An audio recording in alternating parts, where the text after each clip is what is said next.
Good morning, everybody. I bet you didn't expect to see this.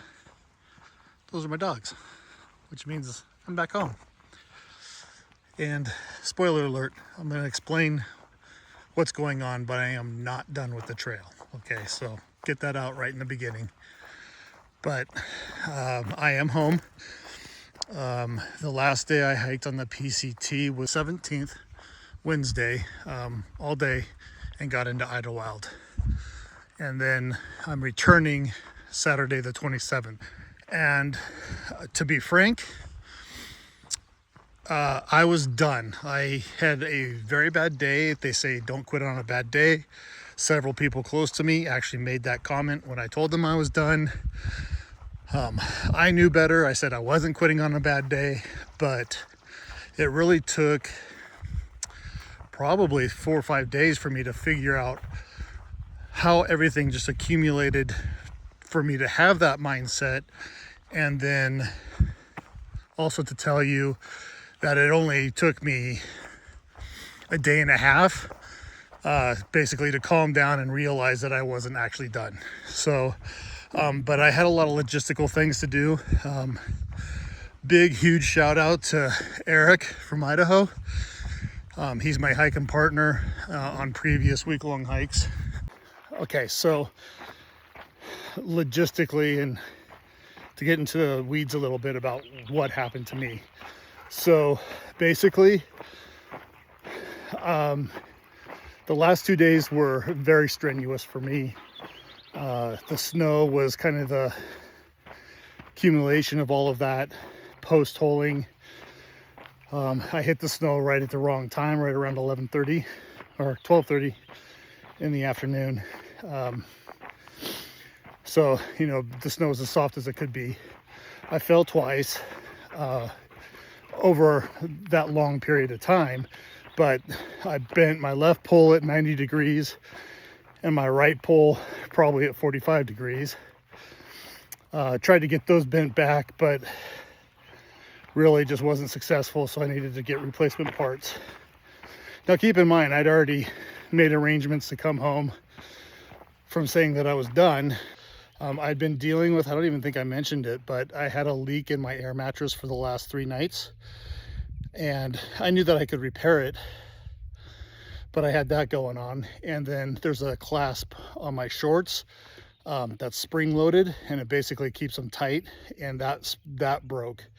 So I had a lot of equipment issues, and being in Idlewild, it would have been expensive for me and pretty hard to replace all that equipment if I needed to, which ultimately I did. So I had already made arrangements to come home, and again, I can't thank Eric enough. He took 3 days to come get me and return home himself. So actually it took him 4 days. So that was pretty incredible of him. After I could sit down, decompress, and figure out what was going on in my little brain, it really just boils down to the culmination of broken equipment, frustration, exhaustion. I think that had me kind of just throw up my hands for a minute. But I mean, a day and a half, I start second guessing myself. 2 days, I know that I've pretty much made a mistake saying that I was done. 3 days, I'm like, I still want to walk. So fortunately, I'm in a place in my life and I have enough close people that I have this ability to do this. One, I have somebody that was willing to go way out of his way and come get me. And two, I have more friends and family that are willing to get me back to trail. Idlewild's not very easy to get to from anywhere. It's a mountain town and it's down south, but the driving distances really for us aren't that bad. I mean, on the west coast of the United States, we're used to driving a lot. So driving isn't a big deal.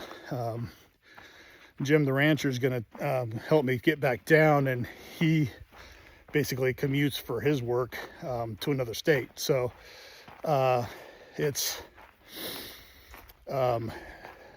I'm fortunate to be living where I am and having the people that I have surrounded myself with. And the support has been overwhelming, and I just want to thank everybody. So that's what it was. It was a culmination of a lot of things. And I realized that I'm not done with this adventure. And so took a little break. I'm feeling much better.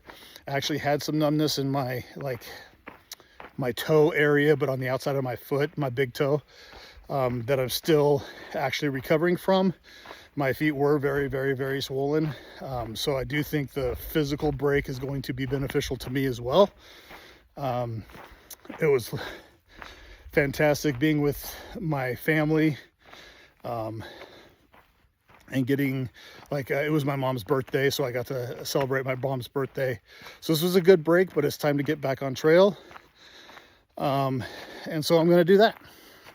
Okay, I want to clarify days and how I'm going to be tracking them. So last day I hiked was day 16. That included 2 0 days, one for the snow, one in Julian. So while I was saying day 16, that was total days on trail, including zeros.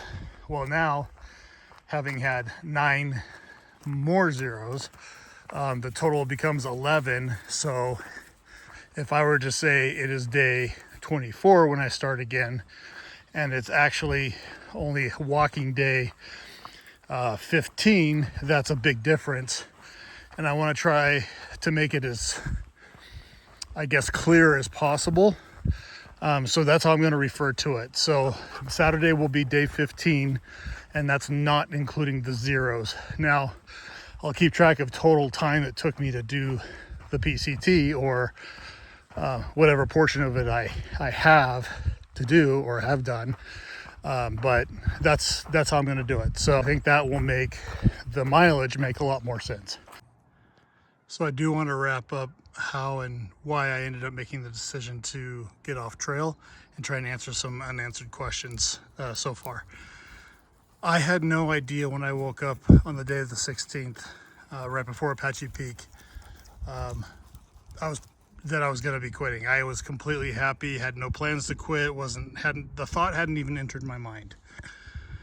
That started when I'd been post-holing for about an hour and a half, is when the thought entered my mind, and it just got kind of reinforced over the next 3 hours or so, or however long it took me to get off the trail that day. I had already planned for 2 zeros in Idlewild, recognizing that I was tired and my body needed a rest.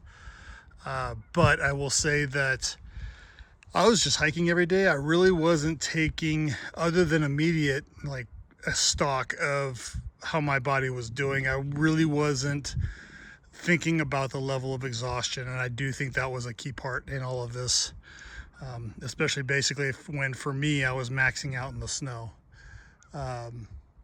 So when I made the decision, I knew that I was way far away. I had no idea if anybody was available to come pick me up. And I felt that I needed to get the ball rolling if I made the decision, as soon as I possibly could. So literally I hit town and started making phone calls, because nobody had any idea that was even an option. Eric, that picked me up, was the farthest person away, actually. So because of that, he was farther down on the list. But life is happening with everybody, and I recognize that. So I basically was just starting to go down, and contacting people. And even Kathy's been fantastic, but her entire weekend was packed, including having her own mother there at the house. And it just, she, at the last second, had she had to, absolutely. But again, I'm just fortunate to have these special people in my life. So this is a big learning lesson for me. I do think that I can, now that I've recognized it, because this is the longest I've ever hiked in a row by far. So it's 180 miles in 14 days, not counting zeros. So I do think that I need, I'm learning too, absolutely. And I think that this is going to benefit me, and I think I can manage, you know, what I've been through before. So it's readjusting my mindset is the biggest thing, and it was really nice being able to reset equipment. I did for my pad, for instance. It had like 6 holes, and like 3 of them were in the baffles, like where the bendy part is. So could I have repaired it again? Maybe, but the thing is 4 years old. It's been patched over a dozen times. It was just time for a new one. So for gear heads, I have a Nemo. That was a Nemo Tensor regular wide, and I got a new Nemo Tensor regular wide, and now it's a 4-season. So I think the R value, which is the warmth, is a little bit higher. The warmth of the pad, so it blocks the cold from the ground. So I'm looking forward to trying that out. I also got some little things. Basically, I needed a different size clothing. I hadn't been happy with my sun shirt, mostly because it was claiming to be able to dry fast, and I was having to put on a wet, cold shirt every morning. So I ordered a new one. Hopefully it'll get here. Things like that. So the reset has been very, very valuable, and most big things in my life, even negative, positive, whatever, it's happening for a reason. I truly believe that. I truly believe in hindsight that like my inner self knew that I needed some time to recover physically, and definitely mentally. And so this reset has been very, very positive.